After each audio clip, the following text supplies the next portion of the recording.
Before the foundations of earth were laid, before light shattered the eternal darkness, God created beings of pure spirit and power. They are not mortal, they are not limited by shape, size, or gravity. They move between realms. They wage war against darkness. They stand in the presence of God Himself. But their appearance is not meant to comfort us. It is meant to remind us that heaven is a place far more terrifying than we dare to imagine. Tonight, we'll reveal what the Bible truly says angels look like.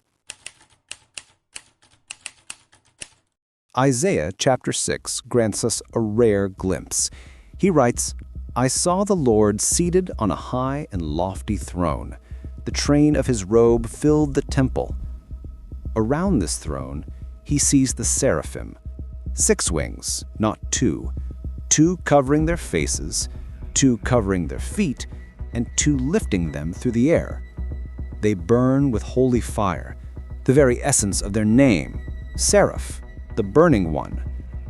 And when they cry out, 'Holy, holy, holy is the Lord of hosts,' their voice is so powerful, the foundations of heaven itself shake.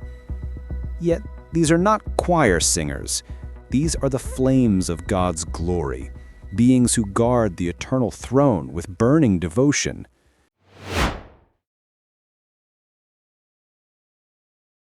Mentioned nearly 90 times in Scripture, the cherubim are the most misunderstood angels.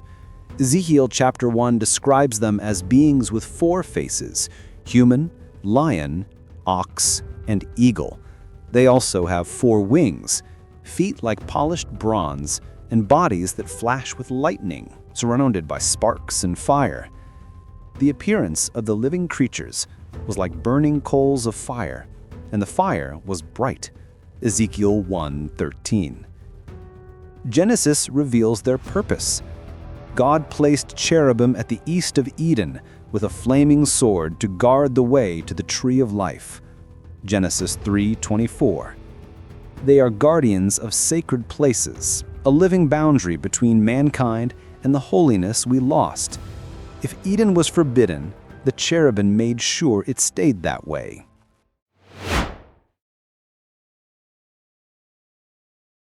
Ezekiel then sees another order of beings, so strange that language strains to describe them. He calls them Ophanim, wheels within wheels. Their rims were tall and awesome and full of eyes all around. Ezekiel 1:18. They rise, fall, move forward without turning, guided only by the Spirit of God. Some ancient rabbis believe that this is the machinery of heaven, not a tool, but a living intelligence, carrying the very throne of God. Not shaped like anything earthly, not bound to any dimension, they are the motion of God's presence.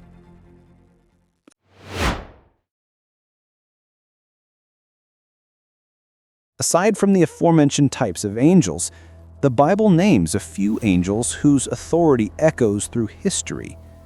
Michael, the defender of God's people. Michael and his angels fought the dragon, Revelation 12:7. This mighty warrior is the main reason why you win spiritual battles. He delivers divine help. Gabriel, bringer of divine revelation. He announces the birth of Christ and interprets visions to Daniel. He's probably the only angel that's the friendliest in the Bible. But when this gentle messenger appeared to Daniel, the prophet writes, "I had no strength left. My face turned deathly pale."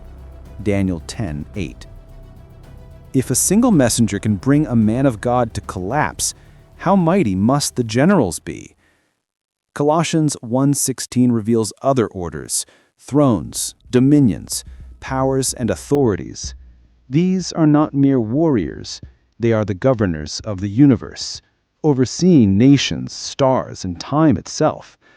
While seraphim burn, cherubim guard, and archangels fight, thrones administer, dominions command, authorities judge spiritual affairs beyond human knowledge. Their appearance. Scripture gives no clear shape. because some beings of heaven are too great for human language.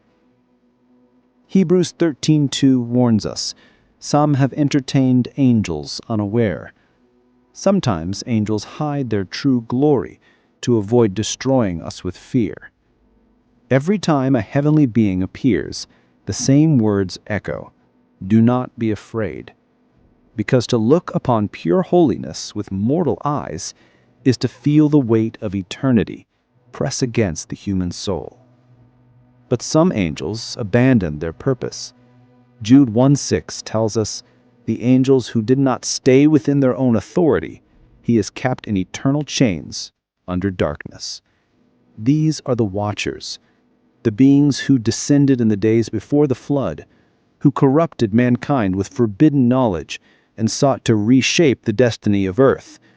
They await the final judgment, and their story is only the beginning. In the next episode, we uncover their rebellion and the prophecy that warns they will rise again.